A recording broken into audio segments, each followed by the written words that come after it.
So there is the right way to look at somebody and the wrong way to look at somebody.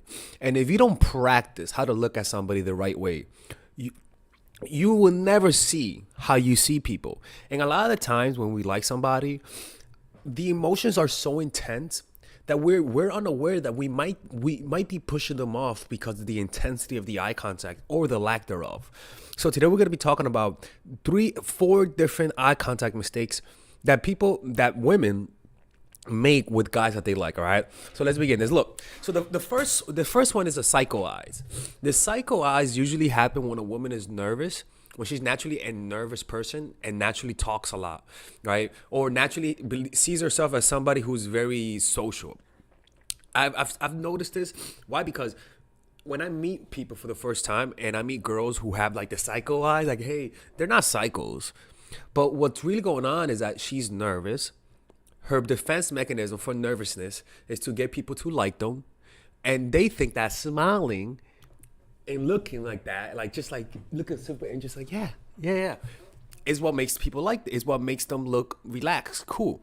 When in reality, they're not aware that it's just too much. It's just too much. And a lot of the times you see people, in my opinion, with a lot of like Asperger's or a little bit of autism, they tend to especially have a hard time with this. But this happens more often when you first meet people. So when you first meet people, calm down. You do this a lot, like this. Like I met a girl, like I'm not gonna say, like I met a girl a few months ago and she did that. Well, she was like, yeah, of course, get out of here. And then 2 hours into it, she was like this, oh, for real? Okay. Like she just got relaxed. And the difference is that she's just relaxed, right?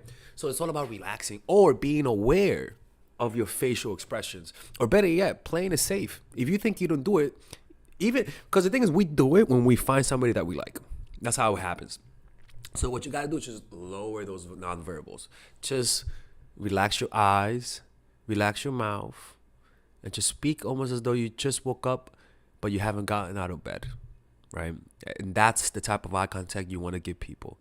You don't want it to be too intense. Look away from time to time, right? Don't be too excited. Control your emotions. Don't let your emotion cause an involuntary inflection of the voice.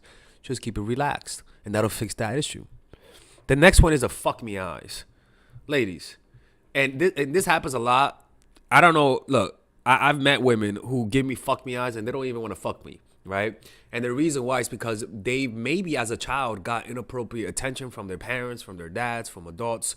And they were taught that if they were the nice little girl to daddy, that you would get affection and love, right? And I know it sounds perverted, but a lot of the times some women just learn how to do that.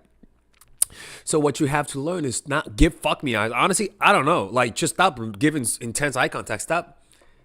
I personally, I'm not even gonna say how to stop doing that, right? But I know it when I see it. I know the fuck me eyes when I see it because the problem is not that it's not that you're using fuck me eyes. It's that you're using it in the wrong moment. Don't like I've known girls who I went to school with who give everyone the I want to fuck you look. And she's not aware that she's giving the I want to fuck you look. And so every dude is making a move on her and she rejects them and they're like, what the fuck? And it's because she's sending out the wrong signals.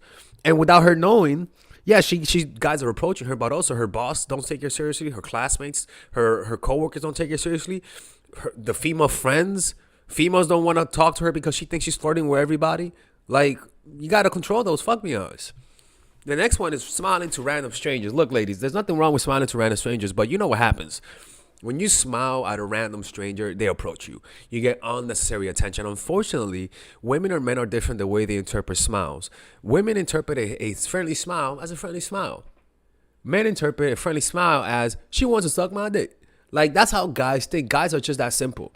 So when a guy sees a woman looking at him, first of all, just the fact that a woman is looking at you, make sure they forgot because women don't understand that most guys go a whole day without a woman looking at them. Women will not look at guys. Women just look straight. Like you could have fucking Bill Clinton in your hands and women will not even fucking look. It's insane. I'm not even gonna lie, ladies. Like sometimes like I'm like, damn, you looking down that hard, right? Women look at me though. He's like, "Oh my God, Father Alex, he's saying nobody looks at him." Father Alex gets approached. I'm not gonna lie, I get approached by random girls from time to time when I go to the city. So yeah, smiling at random strangers, you're just gonna get unwarranted attention. And the last one is not making enough eye contact. Not making enough eye contact. This usually comes down to maybe some childhood trauma, and it comes down to autism a lot of times, some form of sometimes some developmental disorder. First of all, if that's your issue, there are a lot of great YouTube videos that help people with autism, Asperger's to make better eye contact, better than I could. I'll be honest with you. You should watch those videos. Outside of that, practicing meditation and learning to be present, feeling the body from within. If you want to learn how to do that, you guys can attend my meditation session in New York City. Click on the description down below where you can get where you can message me for access to the tickets. Right? Where what was I saying? The meditation? No, where you use mindfulness to make eye contact, where you feel, because the thing is I felt this before. I used to, I have a little Asperger's. Like I sometimes felt nervous making eye contact. It felt like it was like I was looking into the eyes of a demon. Like, like eye contact was a scary, nervous thing. I don't know why. But I would look, and what I learned is that if I'm intensely present, even though I feel the urge to look away, or I'm like, oh my God, does he think I'm weird that I'm looking at him like that? I just feel the body. Notice my breath, and you relax, because it's just anxiety. And over the years, I've learned to become more relaxed and just learn to give good eye contact. You look away a little bit, and you look back, right? So you learn to develop those instincts, but it takes years of practice, in my opinion. If you have this issue, it just takes a few years of practice, because it's something that's deeply wired. So I recommend going to a speech therapist, or not even speech therapist, somebody who trains people who have with like a communications coach. They'll help you a lot with that. So that's what, but anyways, this is the eye contact that you should never do with guys that you like, girls that you like, and if you're a guy. Why? Because eye contact communicate a lot, right? And giving psycho eyes, fuck me eyes, smiling at random strangers, or not giving enough eye contact sometimes communicates weakness, especially not giving enough eye contact. When you're on a date with a guy or girl and you don't make enough eye contact, you're communicating possible weakness. You're saying I'm a pushover, you're saying I'm submissive, and a lot of guys will see that, right? And it'll attract a lot of hounds, it'll attract a lot of wolves, because they see weakness. You communicate weakness by not making eye contact. So a lot of guys will try you, will test you. When people think you're weak, they're going to test to see whether or not you're weak. Human nature at its finest, people. Anyways, if you guys ever want to work with me one-on-one, go to mindfulattraction.org. All right, ladies and gentlemen, if you guys ever want to learn how to use your feminine energy to influence people, learn how to use your masculine energy to become more assertive, and also learn how to blend both energies to improve your dating life, your spiritual life, honestly, your relationship life, your family life, your career life, this is the course for you. If I had to make a course for my nieces, I have two nieces, one is 19 and one is 15. 16. Holy shit. Oh my God, he's a bad fucking uncle. He's a bad uncle. Get him. Shut up, Melissa. You should get this course, right? And this is the course that I will make for them. So, for example, watch the curriculum, right? In the first week, we're going to be showing you how to establish a strong masculine foundation without letting it hurt your feminine energy. This masculine foundation is a source of who you are, right? It's your bodyguard. Without this, whatever feminine energy you create will be destroyed by the outside, because your masculine is your shield. So we'll talk about goal setting. We'll talk about how to develop a serious attitude. We're going to be talking about how to use more logic, how to use more goal-oriented behavior. It's more how to be a man. Now the next one is how to embrace the feminine energy, right? This one will teach you about how to minimize excessive masculine traits, developing self-awareness, healing abundant feminine energy, regulating your emotion, mastering voice qualities and facial expressions, surrendering control, and allowing pain to be felt.